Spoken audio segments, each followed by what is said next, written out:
Well, thank you all for being here, and thank you very much for your support of both National Writers Series and the IAF. And we're very privileged to have an old friend who we have worked with. Karen and I both worked with Dick back in, too far back than I care to mention, but it's a real privilege to be back together. We were looking over an old photograph from an event that we both were involved in back in the early 90s in Israel during the Gulf War. And we were just discussing his battered briefcase. And somebody said to him, boy, it looks like it's been through a real war. And he said, well, actually several. Tonight we're here to start off to discuss first his newest book, which is called Warnings, Finding Cassandras to Stop Catastrophes. Now, Dick went to Boston Latin High School, an elite public high school in Boston, so he knows about Cassandra, but there may be some people in the audience who don't know the reference very well. So maybe you could start by defining what is a Cassandra and then put it in the context of national security decision-making.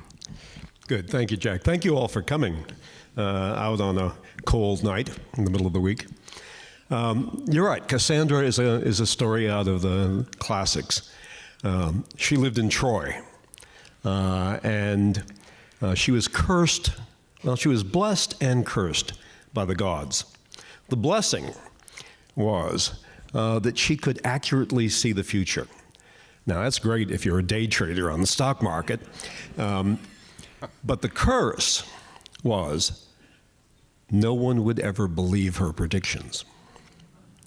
And so she saw that Troy would fall and the city would be destroyed. And she went around telling everybody. She told the king, she told the prince, she told everyone in the city, and they thought she was mad. And they ignored her, and that drove her mad. But the thing to remember about Cassandra is that she was right. And why we chose that metaphor, my co-author and I, is that we were trying to see if there was a phenomenon where there's a disaster, there's an investigation. The investigation always turns up somebody, some guy or some gal, who before the disaster said it was going to happen. Well, you know, there are people running around, Chicken Littles, who say things like that all the time, but the kind of people we're looking for in this search for Cassandra are people who, like Cassandra, were right. And they were experts.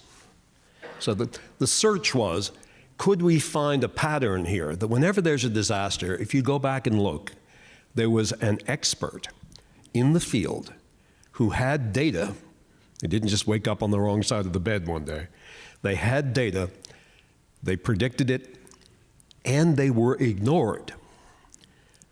And we found that over and over and over again in every field. We found it, and we'll talk about some of these, but we found it in international security. We found it in economics. We found it in engineering. We found it in every scientific field. And so we did case studies of these people who we call Cassandras because they were right and they were ignored.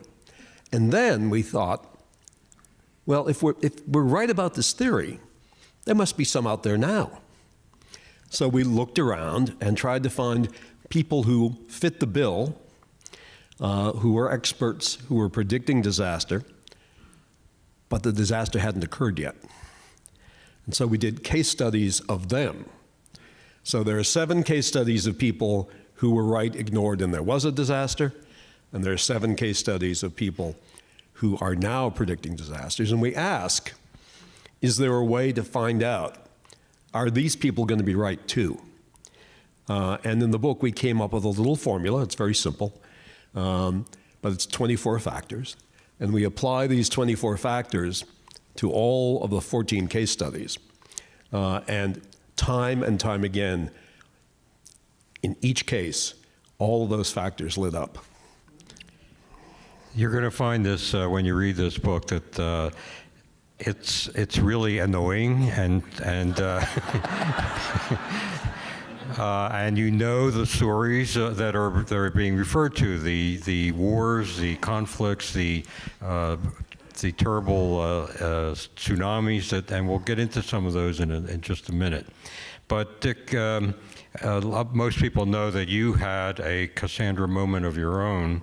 If you go to Google and you Google images and you put in Richard Clarke, Al-Qaeda, you can read a memo that Richard Clarke sent to Condoleezza Rice about Al-Qaeda. And now this was an unknown organization at the time, except in Dick's very talented office and a few people around government. You sent this memo, and was this a Cassandra moment? What is it that stopped the administration from saying, "Oh my gosh, we really have to listen to this guy. He's an expert. He knows what he's done his research. He has the evidence." Why didn't they act? Well, the book Warnings is not about me. But I will admit, one of the reasons I was interested in this phenomenon is that I did kind of feel like I had been a Cassandra briefly. And when we did the study and we tried to find out why people were ignored, there were a whole series of factors. And I did go back and I applied them to my own case. And yeah, they were the same factors. When you look at the list in the book of the factors of why people are ignored, the one that is the most powerful is what we gave it a fancy name, first occurrence syndrome. It's a good social science kind of name. It really means this has never happened before, or this is happening for the first time. And so when I said, we're going to have a major terrorist attack in the United States, and hundreds of bodies are going to be lying in the streets. Yeah, Condoleezza Rice didn't believe me. None of the Bush senior leadership believed me. Fundamentally because they couldn't get their head around it because it had never happened before. We hadn't had 3,000 people killed in an attack in the United States since Pearl Harbor Day. There hadn't been, since Pearl Harbor Day to 9/11, there had never been a major attack on that scale. 3,000 on Pearl Harbor, 3,000 plus on 9/11. Hillary Clinton, in her book, What Happened, quotes my book, which is nice. And she said, you know, we knew during the election campaign that the Russians were messing around. And the Obama administration knew it in some detail. But no one thought it was a big deal. No one really did enough to draw attention to it. And we can get into a debate about whether the Obama administration did enough, but she obviously thinks they didn't. And she says, this was a case of first occurrence syndrome, because nobody could get their head around, including her, could get their head around the notion that the Russian government could somehow affect our election. It happens over and over and over again that things occur for the first time and we see them coming at us, but we either don't recognize them, our pattern recognition system doesn't work because we've never seen it before, or we just don't believe it, or we don't believe the magnitude of it. Now, you, in the beginning of the book, then, you do give some case studies that are really quite stunning and, as I said, annoying. We had a visitor here, Robert Ford. Great guy. Ambassador Robert Ford was here, and he talked to the International Affairs Forum.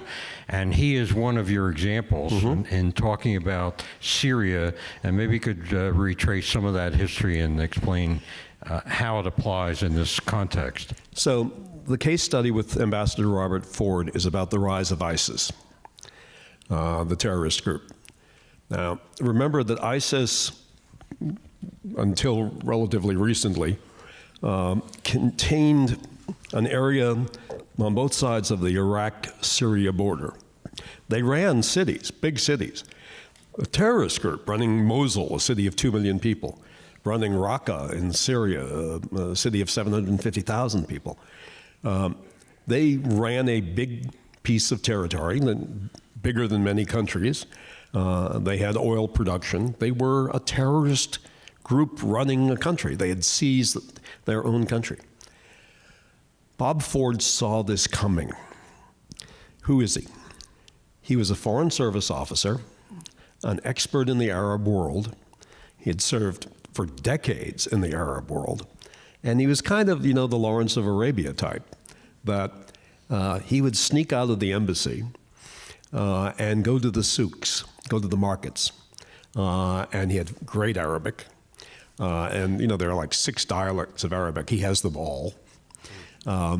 And he would just wander around the streets and go to coffee shops and talk to people and get the feel for the streets.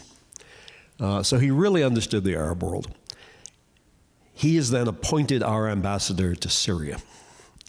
And he sees what's going on in Syria at the time, the beginnings of the uprising against President Assad. And he had just come from being the deputy ambassador in Baghdad, so he knew what was going on there.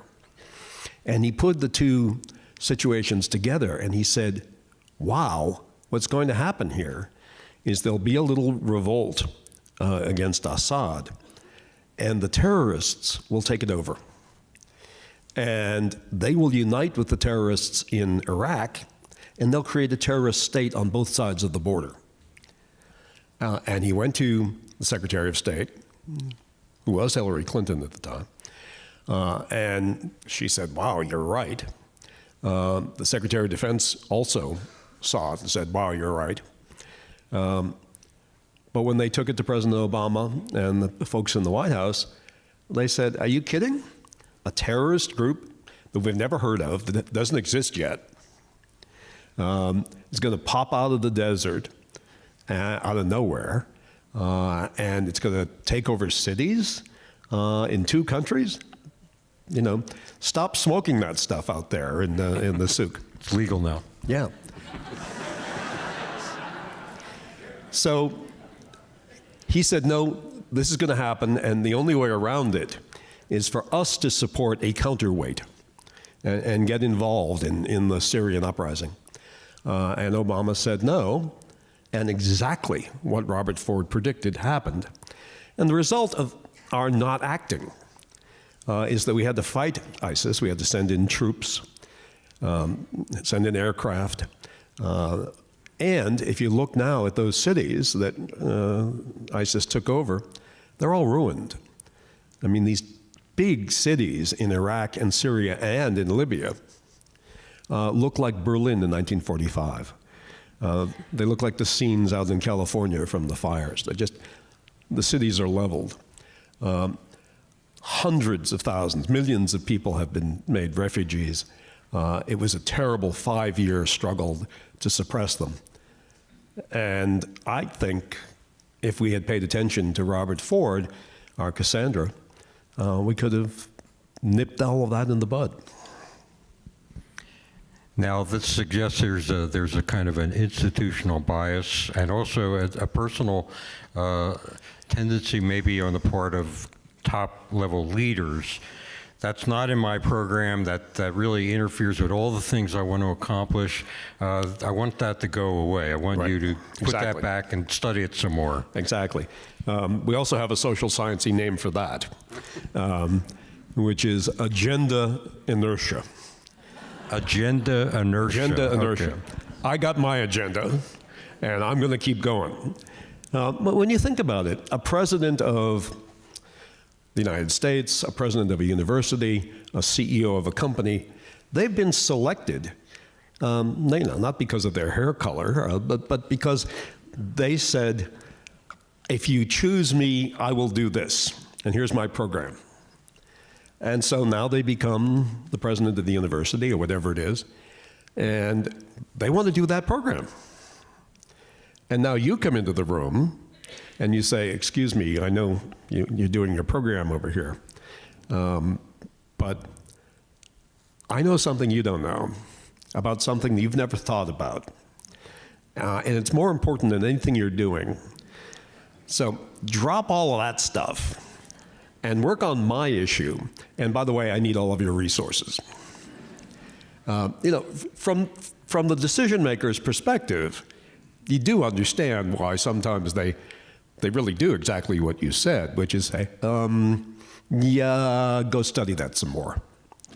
Or in the case of the engineer in Louisiana, who, this is before Katrina, looked at the dams and dikes around New Orleans and said, if we ever get hit by a Category 4 or Category 5 hurricane, those things are going to blow and the whole city is going to get flooded.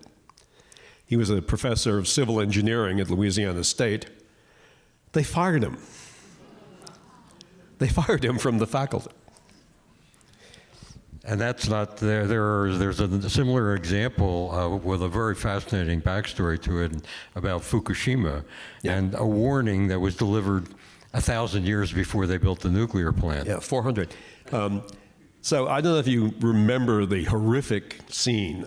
I thought I was watching a science fiction movie.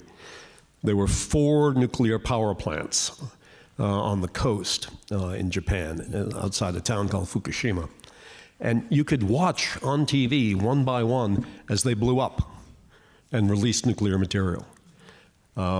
We had a terrible incident during the Carter administration with 3 Mile Island, a nuclear reactor in Pennsylvania, melting down, blowing up. This was 4 of them happening simultaneously, and the wind drifting toward Tokyo. Incredible disaster. It's cost an enormous amount of money, billions of dollars to clean up. You still can't go back and live in that town. Well, it turns out when they were asking for the permit to build the 4 plants, they had to do an environmental hearing to get the permit, to get the building permit.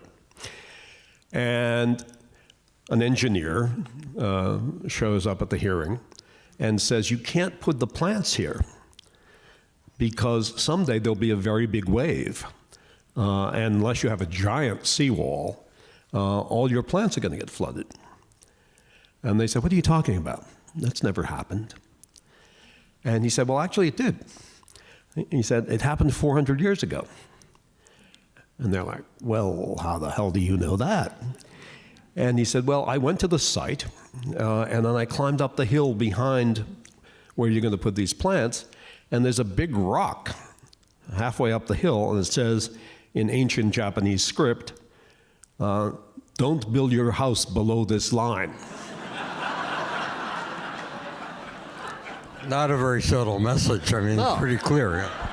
Don't build your nuclear power plant below this line. Because, in fact, 400 years earlier, there had been a major earthquake. It had produced a major tsunami, and the water had gone up the hill. They ignored him. He went to 5 hearings.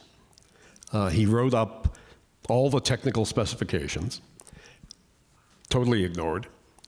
And you know the rest. There was an earthquake. There was a giant tsunami. It flooded all 4 of the nuclear power plants, which meant that their cooling systems didn't work anymore. And they all melted down and blew up. He nailed it. Unfortunately, yeah. There are lots of fascinating and rather scary stories in this fabulous book. One that really got my attention and got me thinking had to do with gene editing. Now, this is a hot subject in industry and agriculture and in medicine, and it sort of led, in the way you described it, to what I would describe as unnatural selection, a non-Darwinian approach. And there's a wonderful quote from E.O. Wilson in their book, and I will read it. The real problem of humanity: we have Paleolithic emotions, medieval institutions, and godlike technology.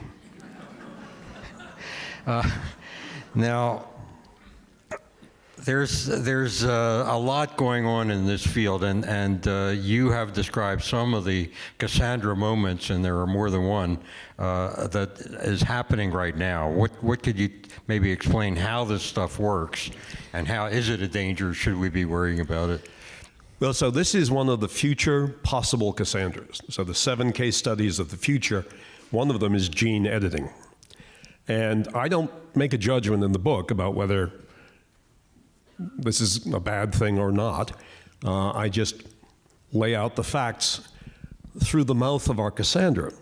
Our Cassandra, in this case, is the woman who invented the gene editing technique.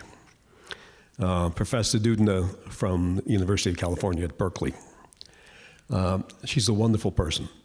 And she worked hard to come up with a way of dealing with the worst birth defects by taking that part of the DNA that is the defect and snipping it, cutting it, and removing that piece of the DNA and inserting normal, good DNA. And she probably deserves a Nobel Prize for this. She wasn't the only one working on it, but she was one of the leaders in the field. And this technique is called CRISPR. Don't ask me to say what CRISPR stands for, but because it's a long, I wasn't good in chemistry. That's why I ended up in the State Department.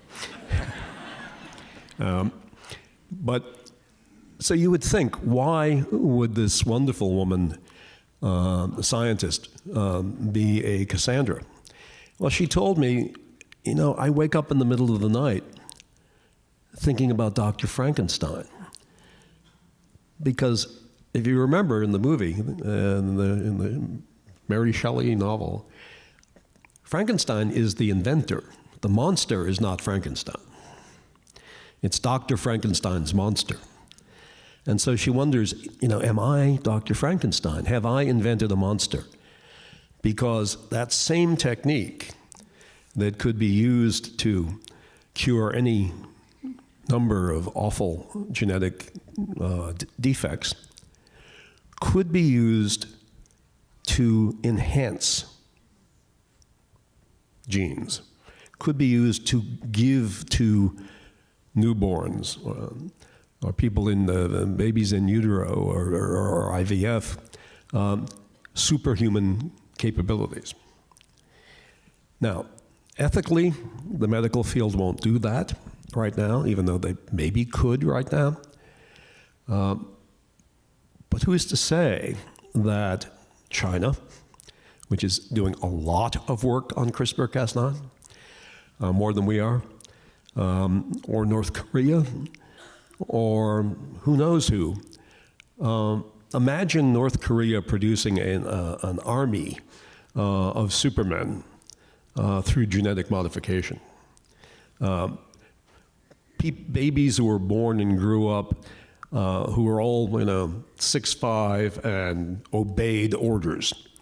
The perfect North Korean army.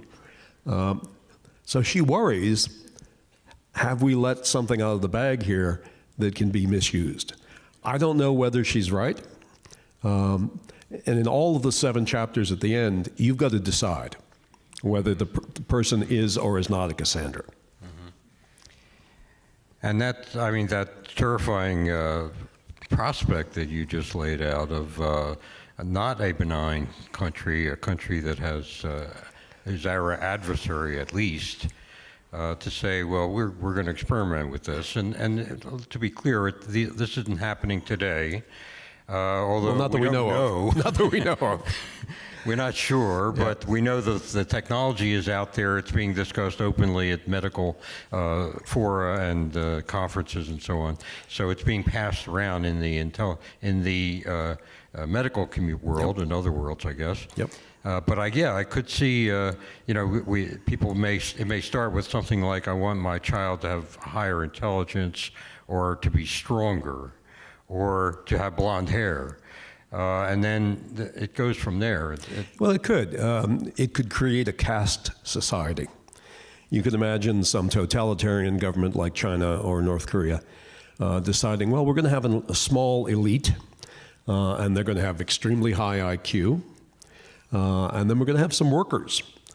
And it becomes, an ant colony after a while. Well, lovely. Okay, we all like them.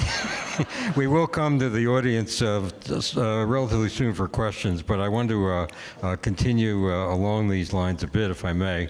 First, is anything be done about CRISPR, about it, this problem at the political level? Is there any way to ensure we have good CRISPR and not bad CRISPR? Well, so in each case of our future Cassandras, they all have something they want us to do. It's not just they're running around with their hair on fire saying that this terrible thing is going to happen. They all believe that the terrible thing they're predicting can be stopped.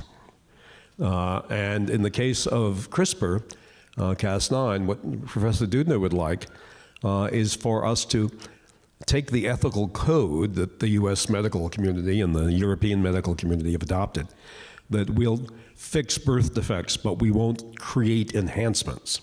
We won't create super people, and put that into law at the national level and through an international convention. If you had an international convention and people like China signed up for it, as you know, you'd have arms controls kind of verification.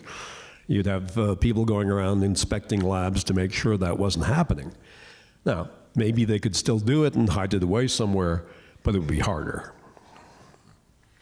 Now, another area of technology and development that seems to have a similar problem is artificial intelligence. Mm-hmm. And you use a lot of examples in your fiction, which is, these are terrific reads. They will keep you up at night because you just want to keep reading them. I recently read a discussion about driverless cars, mm-hmm. and where the algorithms that are being developed have to decide, okay, the car is coming along the road and suddenly a baby carriage comes out in front of the car. But the only option for the car is to drive into a telephone pole. Now, so they have to decide which way will the car go. And I could even envision companies saying, our car will protect you, not the baby carriage. These decisions are going to get made through algorithms, and again, it's a question of, is there anything that can be done to sort of steer this, if you will? So artificial intelligence is here. It's being used every day. If you go to some place in the world when you have never been before and you use your credit card, within seconds, an artificial intelligence program back in New York somewhere probably runs a program, an algorithm, to decide whether or not it's you that's in Buenos Aires tonight. Artificial intelligence is today working in lots of areas.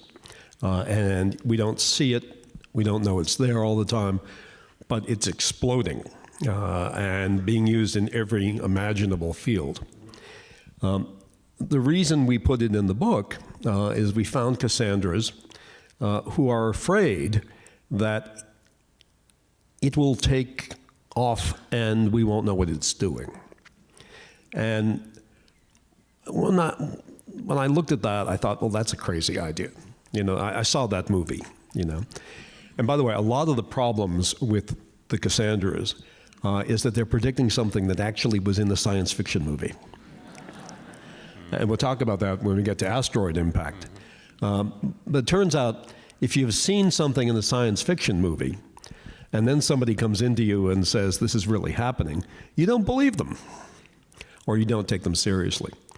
Well, artificial intelligence is doing things today that we don't understand. For example, it's making decisions about approving mortgages at banks. And until recently, it wasn't clear why certain people were getting approved and certain people were getting rejected. And so there was some research to decide, is there a pattern here? And it turned out the artificial intelligence was racist. Mm-hmm. And it was rejecting African Americans at a very high percentage, having nothing to do with their creditworthiness. How the artificial intelligence came to that conclusion, we don't know. Because the problem with artificial intelligence and machine learning is that it learns on its own. And you don't know what it's learned. And it gives you a result, and you can't go back and audit that result. You can't figure out how it got there. So when I read that, I thought, well, maybe this is an issue. Maybe this is a problem. Then I read, and this is really when it convinced me, that Google had created artificial intelligence programs, and two of their artificial intelligence programs began talking to each other. And machine learning, it's creating its own algorithms. These two algorithms figured out these two devices could talk to each other better if they invented a different coding language. So they invented a coding language and began talking to each other, and Google didn't know what they were saying to each other. This is true. So you had two machines talking to each other in a language that they had invented that no one understood. Now, why I don't worry too much about this right now is what Google did is what, it's kind of obvious. They unplugged them.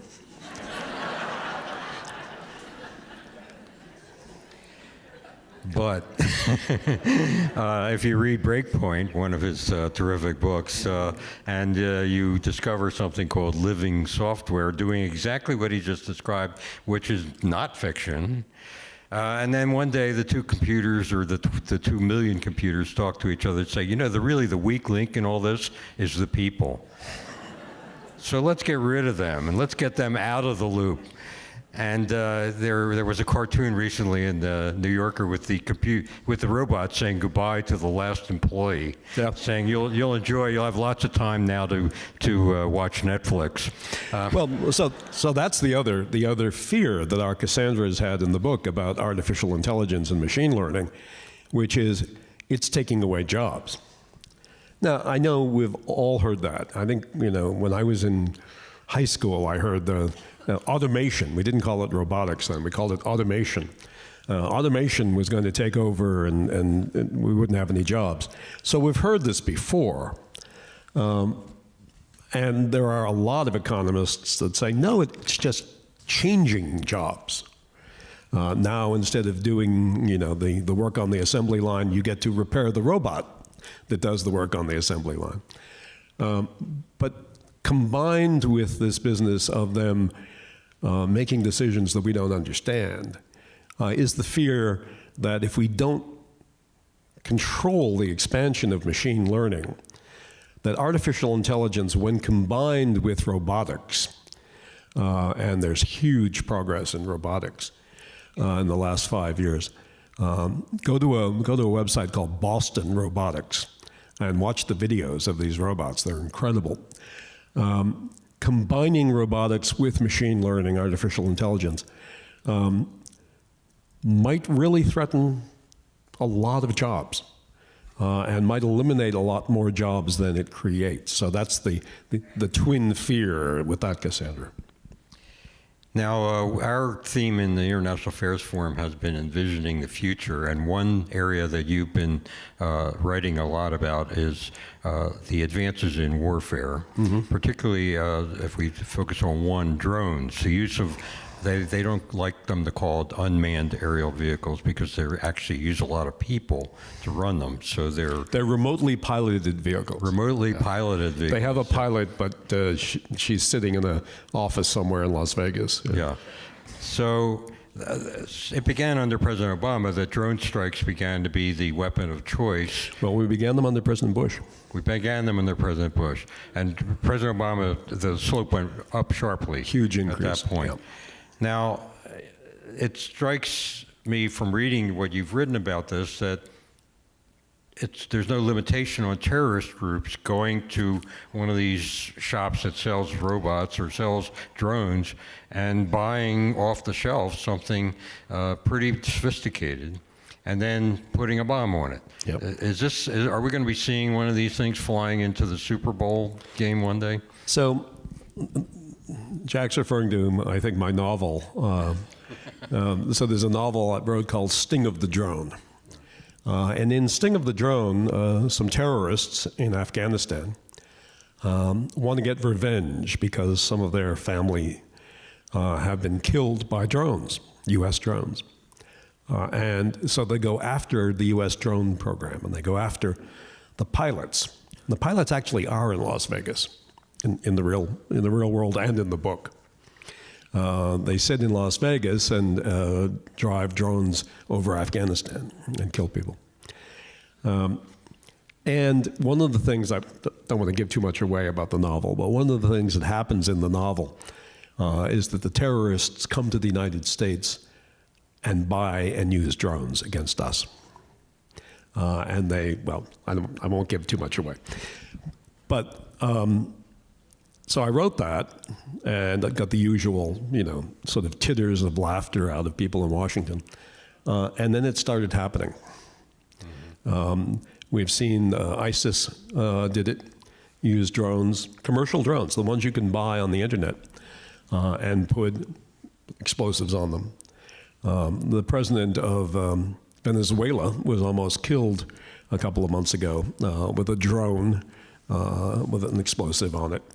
And when you say, could it be used at the Super Bowl, one of the dirty little secrets of the Secret Service, the people who protect the president, is they are really afraid of drones because you can buy them for $1,000. And you can launch them from anywhere. You can put an explosive on it. And if the president's giving a speech somewhere outdoors, yeah, you could fly that drone, and maybe they'd see it at the last minute and shoot it down. There's a lot of work going on in trying to figure out what we could do to detect it and to knock it down. But one of the reasons you don't see the president giving speeches outdoors too much is that. That is really disturbing. I wanted to kind of make a quick tour of the world, if I may, in this envisioning the future context. The military likes to talk about the most dangerous threat. They categorize threats in the most dangerous. Our president has had one summit with Kim Jong-un, and he seemed happy. They both seemed happy. But now what's happening They fell next? in love. They got along. Well, he said, I love him. The talks stalled, apparently, and there are reports that Pyongyang has built numerous small missile launch sites in the mountains, and really nothing has changed. I guess the bottom line question is North Korea capable of striking the U.S. now? Are we already at risk from an attack from Kim Jong-un? North Korea has an inventory of nuclear weapons. We can argue about what the number is, whether it's 40 or 80. Experts differ, but they have a lot of nuclear weapons. They have dozens of nuclear weapons. Could they put one of them on a steamer, on a freighter, and drive it into Los Angeles Harbor and light it off? Yeah, sure, they could. Oh, well, that's a relief. Could they put it on a missile and fly it to the United States? We're not sure that they could do that today. Again, you could get a debate among the experts. They've tested long-range missiles that could hit the United States. They haven't gone through all of the tests that we would go through. So they probably don't have that capability yet. But the missiles they do have can obviously hit South Korea, can hit Japan, and can hit our bases in the Pacific in places like Guam. Yeah, we've never really had this problem before. We've had nuclear weapons around since 1945, but we've never had a small country that's run by a small clique. It's like a family-owned business where one man is really in charge, and we don't understand him very well.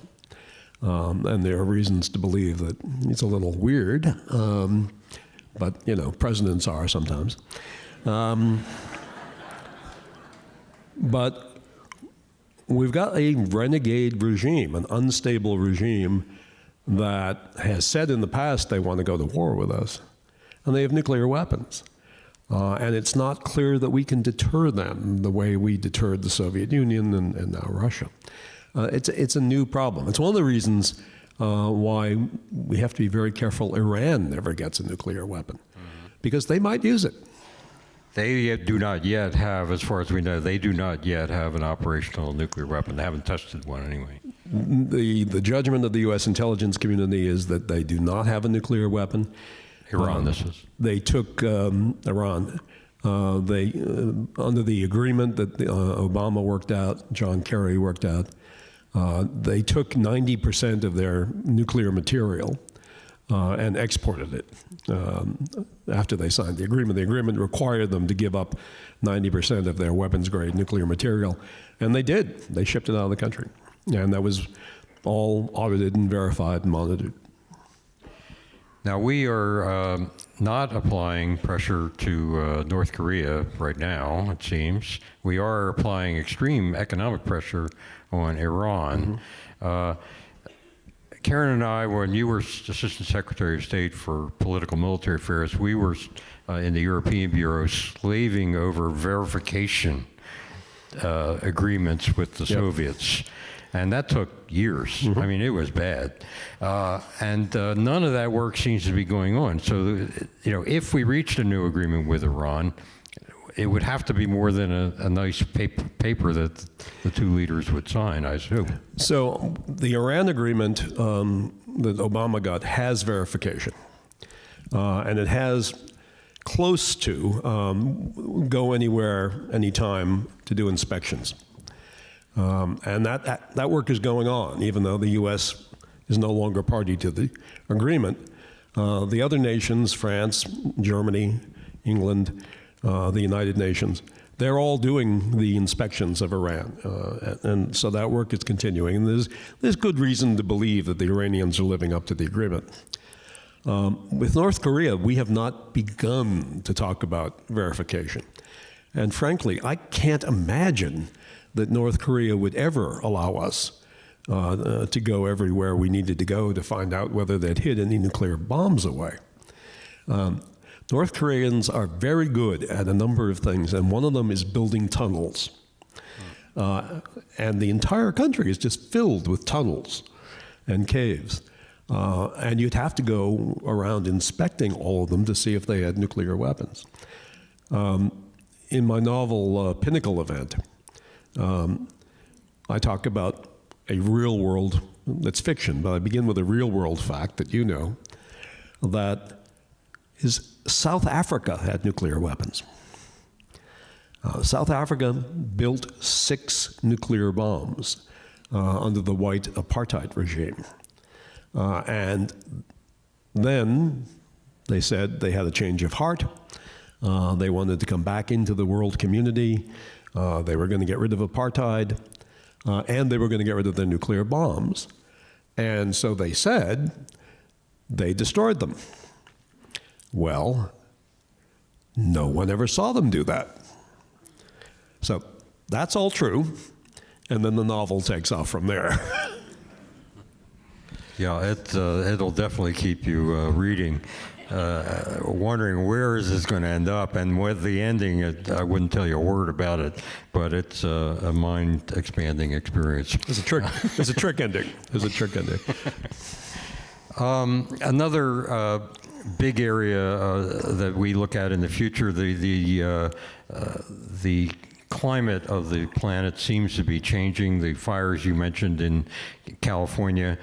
We had a visitor here, Rear Admiral Tiddley, a couple of years ago, and he said he was at that time in charge of Norfolk, and he said, I don't care what you think is causing it. It doesn't matter. The sea level is rising, and we are spending billions of dollars to raise all the port facilities in Norfolk to accommodate our ships. Yeah. This is happening, and yet the Cassandras that are screaming now quite loudly about it are being ignored. So we have a Cassandra in the book named James Hansen, who was a professor at Columbia and a former NASA scientist. And he is the first one, if you go back to the 1980s, to say that there's climate change happening and it's going to cause rapid sea level rise. Why he's in the book is that he was obviously right about that in the 80s. Now he's saying all of the calculations that the governments of the world are using on sea level rise, the rate of sea level rise, are wrong. That the UN model is wrong. He says they are predicting sort of a linear increase. And if you look at the NOAA, the U.S. Government estimate, I think it's 84 inches rise by 2150 or something like that. What Hansen says is it's not going to be linear because it accelerates. And the way in which the ice melts in Greenland and the poles, it melts through the ice. And that creates a lake under the ice. And that lake becomes a skid plane. And then the ice skids off that skid plane and into the ocean. And he says you're going to get very rapid sea level rise. When we interviewed him, it seemed credible. Unfortunately, the UN has already changed its worst case prediction, and it's getting closer to his prediction. He's still an outlier, but gradually, as more data comes in, this is one of the things we talk about in the book. Don't just believe or not believe the Cassandras. Monitor the data to see are they becoming right. And in the case of sea level rise, they are. I went down to Norfolk, and I happened to be there on a day where it was high tide and a full moon. And they closed the schools in Norfolk. And I said, I don't understand. Why are the schools closed today? All right, it's raining, but they said, no, if you get rain, heavy rain, high tide, and the full moon, we get floods.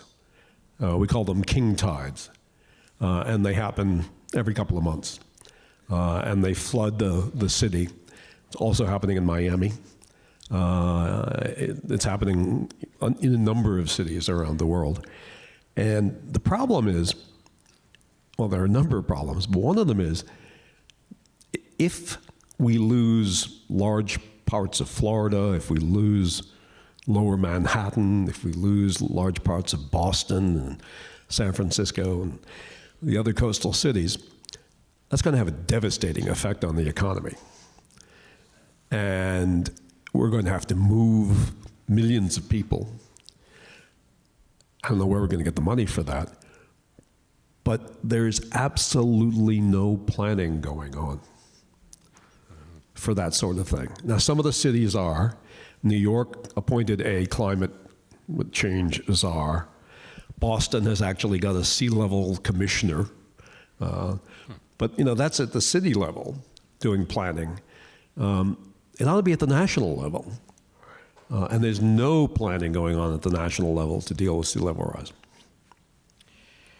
Now, I want to turn to the audience soon, but I've skipped China and Russia because I can't figure out what our policy is towards either of them. But I wonder if you could talk a bit about the solutions that you talk about at the end of the book, the Cassandra coefficient and the National Warnings Office. So we went through all of these cognitive biases that prevent people from realizing that the Cassandras are correct. And we came up with this test that you can do. when somebody walks into your office with their hair on fire and says the sky is falling. And it's a test not only of that person, it's a test of the issue, of the problem. It's a test of the decider, of the decision maker. And it's a test of the critics of the Cassandra. So you have to look at, the formula has to apply to all of these 4 areas. And if you get a high result, a high coefficient, what we call a Cassandra coefficient, then you probably should pay attention. Now that doesn't mean you should drop what you're doing and run out and work on their issue, but it does mean you need to pay attention. And so what we suggest in the book is we ought to have, I'm not big on creating new bureaucracy, but we ought to have a small group of people. I used to say in the White House, but no, not in the White House.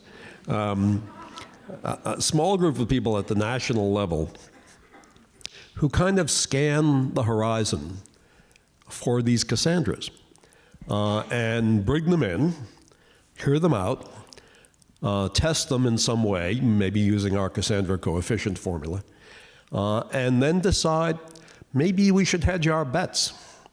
Maybe we should start planning just in case they're right. Maybe we should do some programs to be ready when we see it's coming, that we'll be able to increase those programs. We don't have anything like that.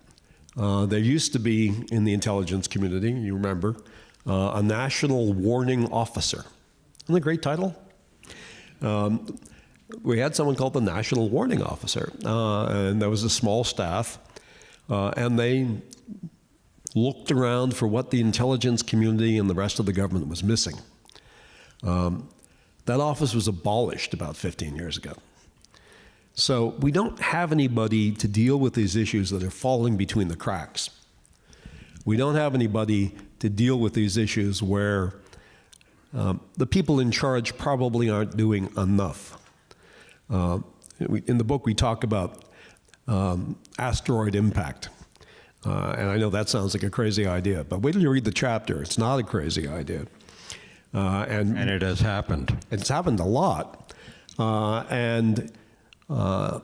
We don't really have Bruce Willis ready to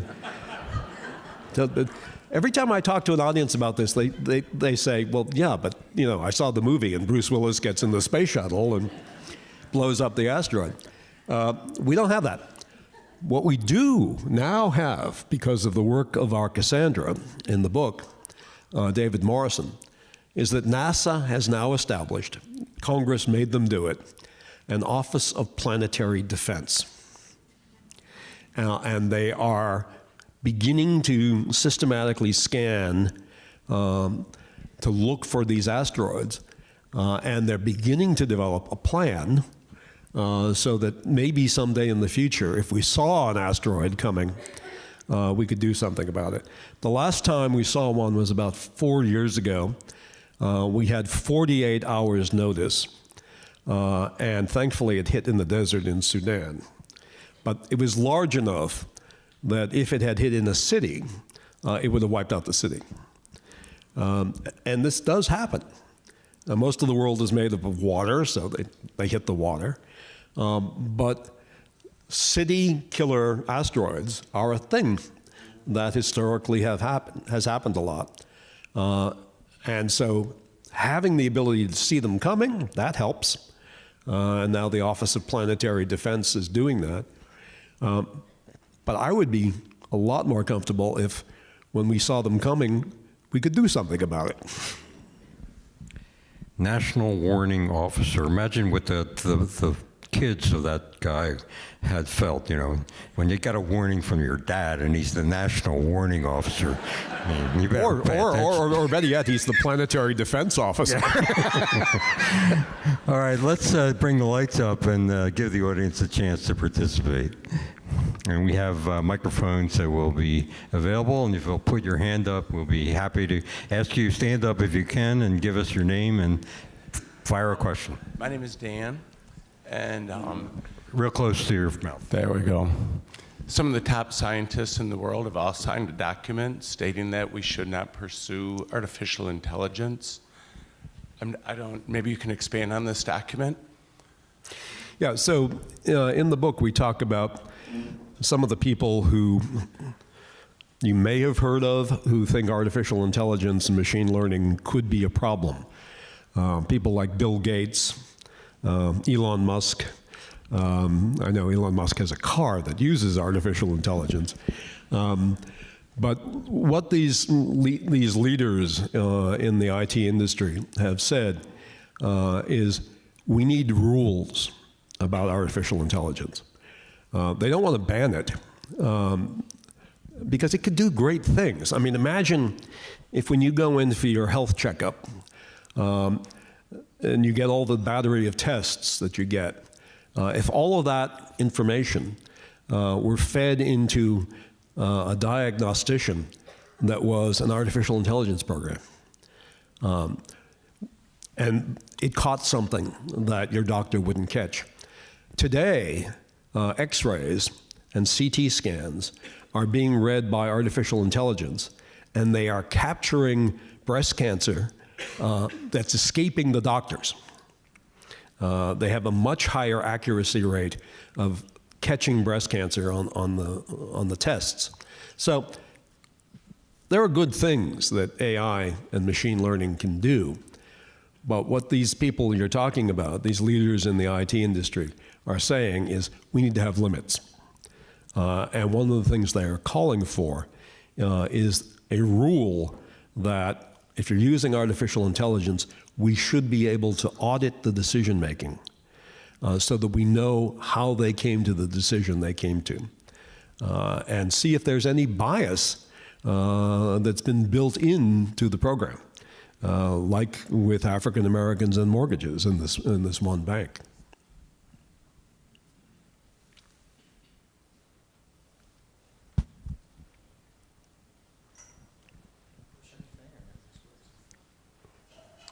I'm John, and I was good at chemistry. And you can't work at the State Department. I had reason to start studying global warming about 10 years ago, and I've been studying it ever since, so maybe you guys will let me update you a little bit. The reason scientists talk... As long as it's a question. Oh, a question. I'll see if I can remember one while I'm talking. Yeah. Pretend it's Jeopardy. I do it in the form of a question. I definitely will end with a question. I'm going there. I'm absolutely going there. I better start, though. The reason everyone talks about the water rising is because it's such a certainty. We know it with such a certainty. Almost with certainty, it's going to be 3 feet minimum, okay, till at 2100. Now that will displace about 100 million people. Mm-hmm. Now, during the Syrian war, we displaced 5 million people. And what happened to the whole world? Okay. That's a question. Okay. That's my first question. No, one per customer. We got a lot of hands. Oh, I'll go real quick now. That is just the starting thing of things. Global warming is far worse than anyone in this audience understands. If they did, they would be calling their congressperson every week. Every conservative journal that is written, I got National Review for years. I switched to Weekly Standard, hoping they would give a little hint of honesty. Now, I'm coming to my question. They all lie, and they lie constantly. It's got to be the next thing you say. The question is, why? I think it's money. What do you think? So, I'm dumbfounded. I am really dumbfounded by senators and congressmen who deny that there's massive climate change happening. I can't understand it. Why don't they have grandchildren? No, seriously. Well, the problem is that these things are going to happen, and even if we did a lot right now to address the sources of climate change, it's still, the cat's out of the bag, and a lot of it's still going to happen. And I say this in all honesty, yeah, I'm a partisan Democrat, but I also just, as an American citizen, I don't understand how anyone can look at the data about sea level rise and climate change and not admit that it's happening. They won't even admit that it's happening. It's not a matter of debate about what should we do about it. They won't get that far. They just say it's not happening, or yeah, maybe it's happening a little, but it's natural. These things happen every million years. Yeah, last time it happened, everybody died. I do not understand their motivation. Some people say, oh, they're in the pockets, of Exxon. None of those people, the scientists at Exxon and the oil industry, they know what's going on too. And many of the oil companies now are, on board with doing something about it. I don't understand, except for one thing. For these politicians, when they deny climate change, there is a group of 28%, 35%, whatever it is in this country, that like to hear that. And they vote for them. That's why these politicians are doing it, because people vote for them when they say that. And then you ask, why do those people want that? There's a real resentment, and we saw this in the Brexit vote in England. When the people of England were voting on whether or not to leave the EU, the TV in England was filled with experts, economic experts and others, saying why leaving the EU was a terribly stupid thing to do. And there was a reaction against experts. And after the vote, when they narrowly voted to leave the EU, when you went back and tried to analyze what was all the sources of the vote, one of the big factors was there's a group of people in England, in the United Kingdom, who just don't like experts and don't like, people like me being a talking head on television. They just resent it. I think there's a voting bloc in this country that wishes climate change weren't true, and like an ostrich, if they stick their head in the sand, maybe it won't happen. But also, they just don't like experts. And they don't like being told that there's a problem and they have to change their way of life. So the politicians will continue to deny it as long as there are people who vote for them and allow them to get away with it.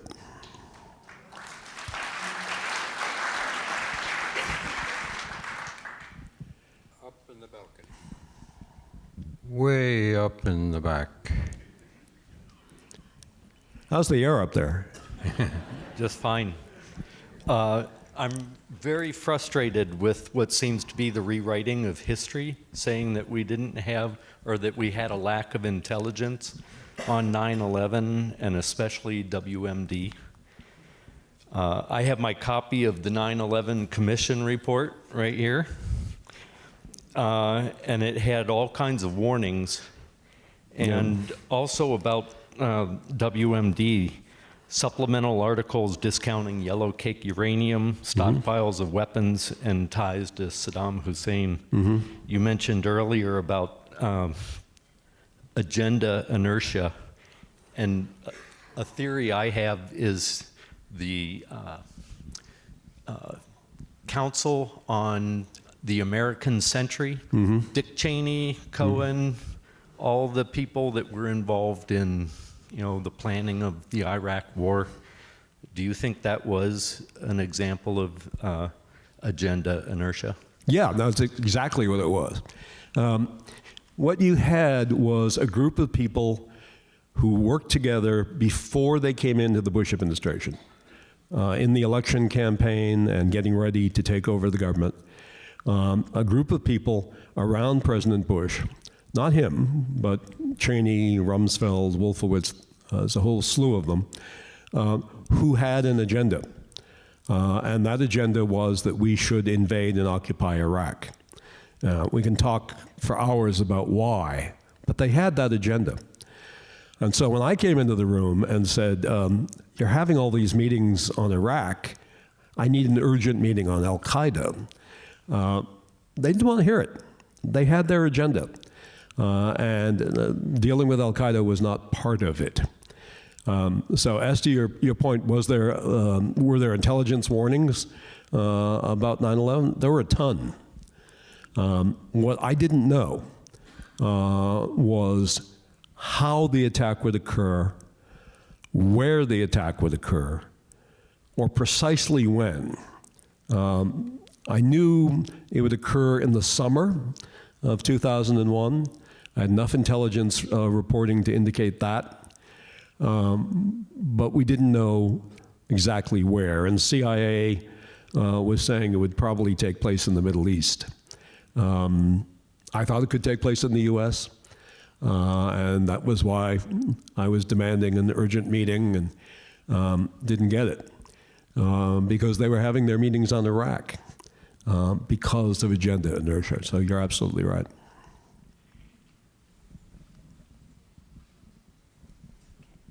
Mr. Clarke, thank you for coming. I had the pleasure of reading your Cyberwar book, and Jack, it did keep me up at night. Just would like a really quick update on, of course, we're all aware of what's happened with the election, but what's moved on since then? What are your solutions? Could you put your Cassandra hat back on? So it's a little confusing because half of my books actually are fiction. He's being generous about the percentage, I think. Well, let's put it this way. 4 of my books are novels, and 4 of them are nonfiction. And the book you're talking about, Cyberwar, it was written 11 years ago, 10 years ago, and was a nonfiction book saying that militaries are moving into cyberspace and are going to be able to do things with cyber weapons that heretofore could only have been done with bombs or spies. Or, the war was going to be taking place in cyberspace, but would have real effects in the real world. And I got a lot of criticism when the book came out from people who didn't believe it. No one laughs at it now. What we've seen is that over the course of that 10 years since the book came out, we've transitioned from hackers being, the teenage boy who couldn't get a date on a Saturday night, because there was always a spike in hacking on Saturday nights. And I finally figured out why that was the case. But we went from having hackers being individuals and sort of gangs of criminals in Romania or someplace hacking into banks in the US, to now the major hacks that have occurred for the last 3 or 4 years are all done by military organizations. And the US Justice Department has indicted, put out arrest warrants for named individuals in the Chinese People's Liberation Army for hacking into companies in the US, for the North Koreans by name, members of their military intelligence, for hacking into 144 universities in the United States. Bob Mueller, you've heard of him, has indicted a number of named Russian military intelligence officers for hacking into the United States. So we have hacking from Iran, their military, Russia, their military, China, their military, and North Korean military, into companies and institutions in the United States and around the world. So what's happened since the book is kind of what we predicted in the book, that cyber activities, hacking, have now become the provenance of military and military intelligence organizations. And they are doing things in the real world. This is not just moving ones and zeros around in cyberspace. They are stealing information, but they're also doing things like shutting off electric power grids. The Russians shut off the electricity in a large part of Ukraine through a cyber attack. The Iranians wiped out all of the software on the Saudi Arabian oil company, Aramco. I could go on, and I will. Because book number 9 comes out in July. And book number 9 is called The Fifth Domain, and it's the sequel to Cyberwar. The Fifth Domain, because in the Pentagon they talk about domains. land, sea, air, and space were the domains that the military operated in. And the Pentagon announced a couple of years ago that there's a fifth domain that they're going to fight in. And that fifth domain is cyberspace. So next July, we'll get out of that great bookstore on the street down there and look for fifth domain. And tonight, change your passwords.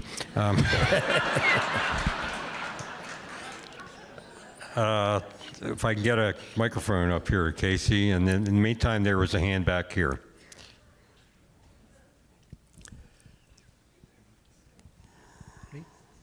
Go ahead. Okay, on the expert front, so I think it was Irving Fisher, father of modern interest rate theory, super expert on the economy, a few weeks before the stock market crash in 1929, makes the prediction that we're about to enter into the longest run of economic growth ever in the history of the world, et cetera. And it seems like kind of maybe since the end of the Cold War, we lost our enemy. And that and many other dynamic factors, there's a lot of polarization. And I wonder how much experts kind of end up in camps that affect the point of view that experts put out and gets picked up by the media. In the case of Brexit, the experts were largely in London, I think, talking to each other. Mm-hmm. And they managed to not get out to Liverpool and find out that since the UK entered the European Union, real wages had not gone up. Mm-hmm. But the pay of the experts in London had gone up tremendously. So they resented that, I'm sure. But on the other hand, they weren't better off. So the question is, do you think that polarization affects how experts' opinions get carried by the media, and maybe we don't get the real view of what they think? Well, look, you can turn on Fox News tonight, and they have experts. And you can turn on MSNBC at the same time, and they have experts. And they're giving you completely different versions of the truth. So what we tried to say in the book is, how do we know when an expert is predicting something, if they're trustworthy? And we have a checklist of questions to ask. One is, are they data-driven? And have they done peer review of their data? The really freaky thing in interviewing all of these people was the number of them from different fields who all said the same sentences to us. They said, I looked at the data, I saw we had an enormous problem. I hoped my data was wrong, or my analysis of the data was wrong, and so I took it to other experts and said, please show me where I'm wrong. And nobody could.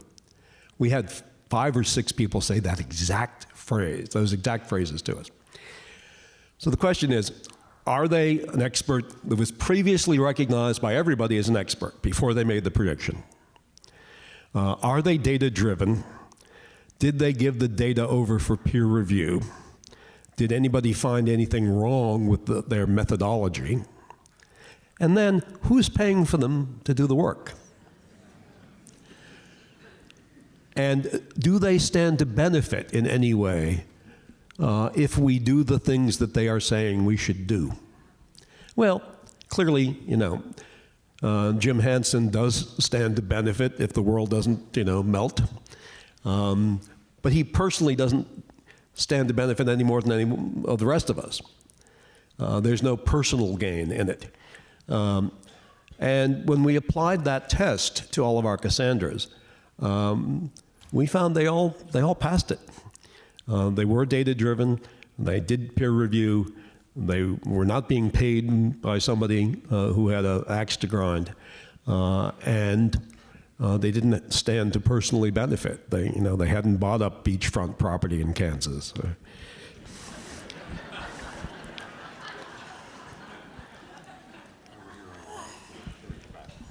There's a microphone over here, and then you'll come. Richard, welcome to Traverse City from Michigan Writers.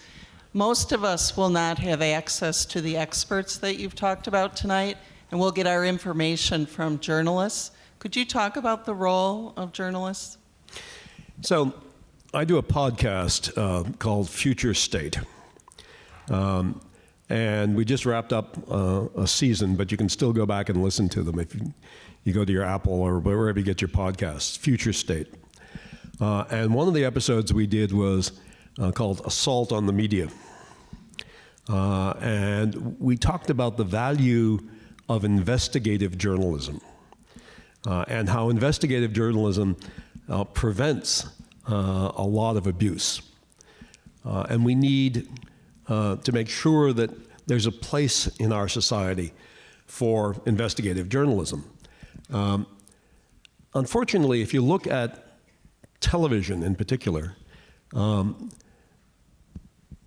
where most people still get their news from, the people who own the TV networks now are not just the TV networks. They're big companies that do lots of other things. So I worked for ABC News for 15 years as a consultant. ABC News is part of Disney. And when ABC News wanted to do a story about child predators at Disneyland, that turned out to be a problem.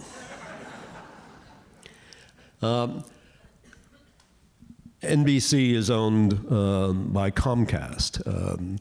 Fox is owned by Rupert Murdoch and his empire. When corporate interests get in the way of investigative journalism, we have a problem. So I know it's old-fashioned to buy newspapers, but I subscribe to the Washington Post and the New York Times and the Wall Street Journal. And I still get them in hard copy. I still get the papers to read. I could read them online.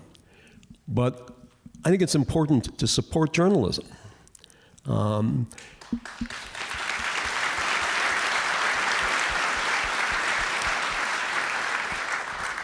You know, the Washington Post was having trouble, and Jeff Bezos, who owns Amazon, or a lot of Amazon, Jeff Bezos bought it personally, not Amazon, but Jeff Bezos bought it and infused it with a lot of new money.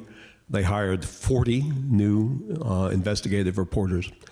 And they changed, the only thing that Bezos wanted them to change was there's a little line on the banner on the Washington Post that he inserted in small type on the front page. And it says, "Democracy dies in darkness."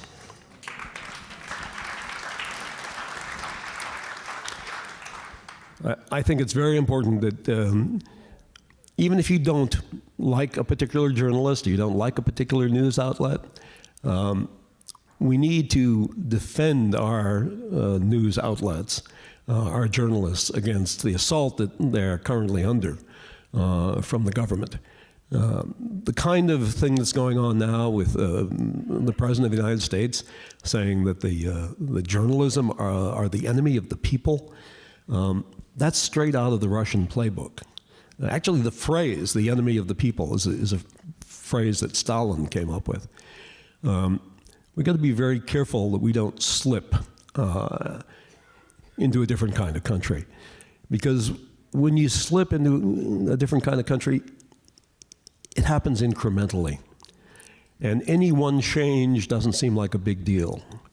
And then you look back 5 years later, and you're in a different kind of country. It reminds me of that experiment, you know, where you put the frog in the water, and you gradually turn up the heat, and the frog never thinks it's hot enough to jump out, because he's only detecting small change, and then the water gets so hot that the frog dies. Democracy can be like that. We have time for just a couple more questions. There's hands waving in the balcony.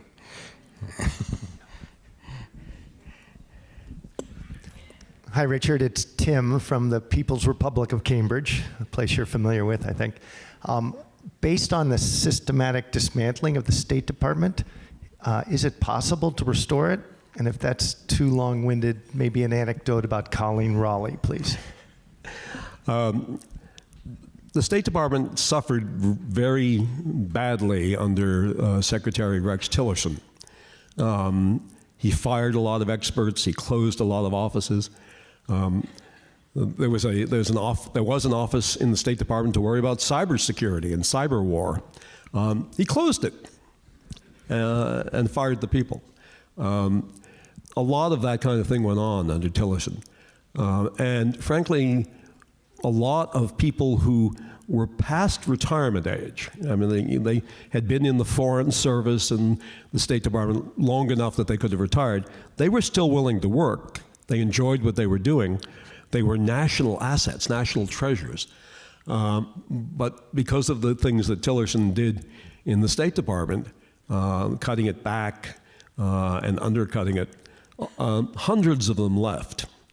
And you cannot go out and hire Robert Ford. You can't go find somebody who spent 30 years wandering in the Arab world and can speak 6 dialects. You can't go hire that again. You got to grow that again. And we, I think, lost a generation of experts out of the State Department. Now, the good news is the new Secretary of State, Secretary Pompeo, doesn't seem to think it's his job to destroy the State Department. He's trying, I think, to restore it. And, you know, gradually it can come back. But what we saw happen at the State Department is happening at EPA, it's happening at NOAA, it's happening at NASA, it's happening throughout the government, that experts are leaving the government and experts are being forced out of the government. And these are names that none of us will ever know. They're civil servants, they're Foreign Service officers, they're intelligence officers who could go out into the private sector and probably earn twice as much money as they can in the federal government. But they were filled with a sense of public service, and that's why they were staying there. And a lot of them have left. We're going to try somehow, I hope, in the next few years, to get some of them to come back. But the other thing that's happening is that young people are not going into the federal service anymore. I used to teach at Harvard's Kennedy School of Government, and every year the kids would come up to me, they were graduate students, and asking, how do I get in the government? That's not happening anymore because of the image of working in Washington has changed. So we need to re-inspire young people as well as try to retain and maybe get back some of the older people to work in the federal service. Because what the federal government does day to day that you don't hear about saves lives, makes us safe, makes us secure. All sorts of federal agencies that you wonder, you know, what the hell do? They all do something important. And the government's not the enemy. The government is filled with good people who are trying to do good things.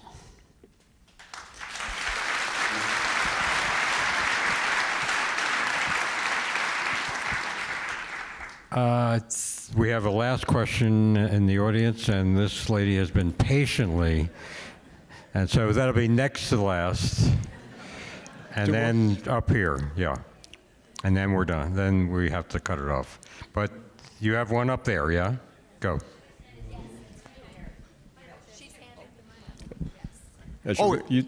You want me or? Should we go first in the first row then? Okay, we'll start in the front, and then we'll get you as the last question. Okay. In the best of all possible worlds, how would you envision your Cassandra committee being created? What kind of people would be in it? How would they work outside of not being in the White House? You know, it doesn't have to be in the government. It could be a nice foundation, maybe Jeff Bezos. You know, it could be somebody who has a huge amount of money who just wants to create something like this.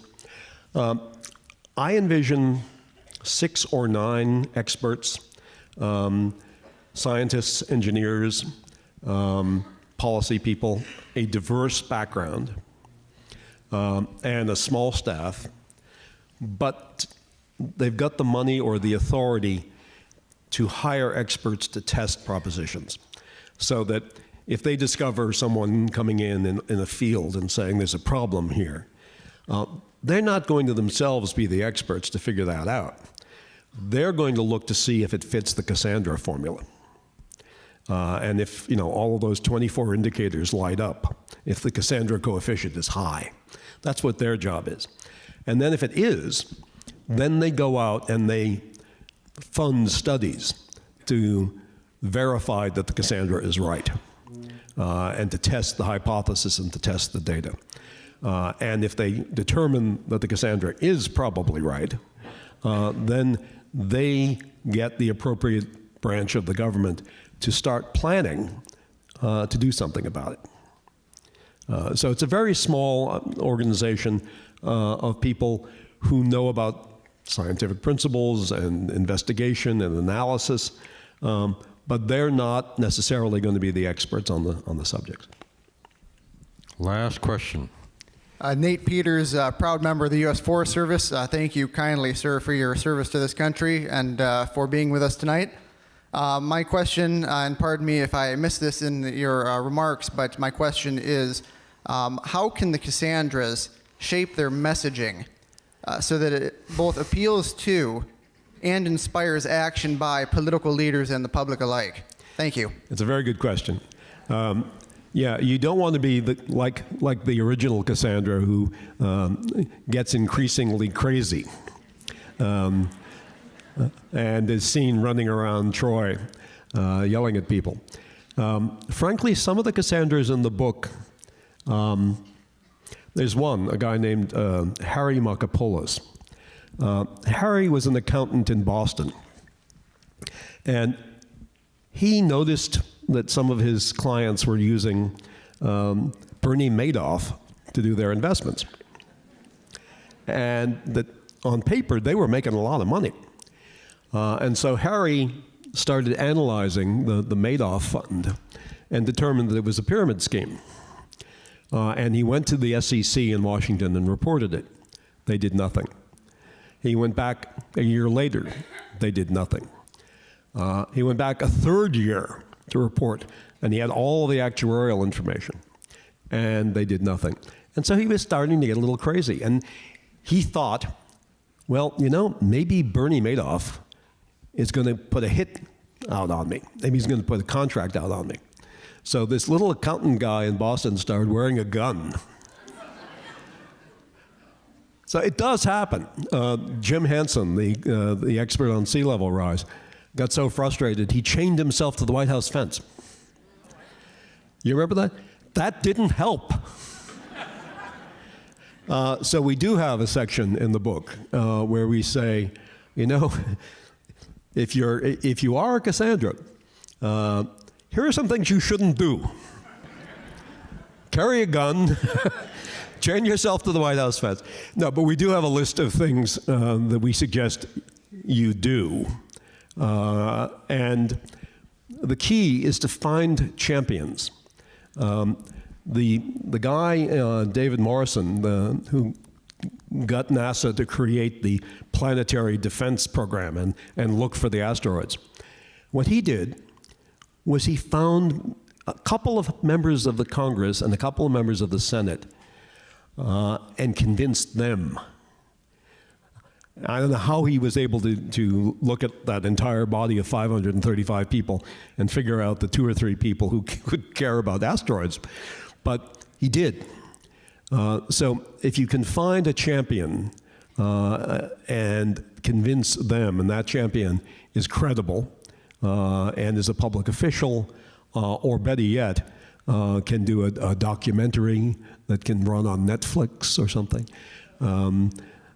There are ways of getting to people that are more convincing than chaining yourself to the White House fence.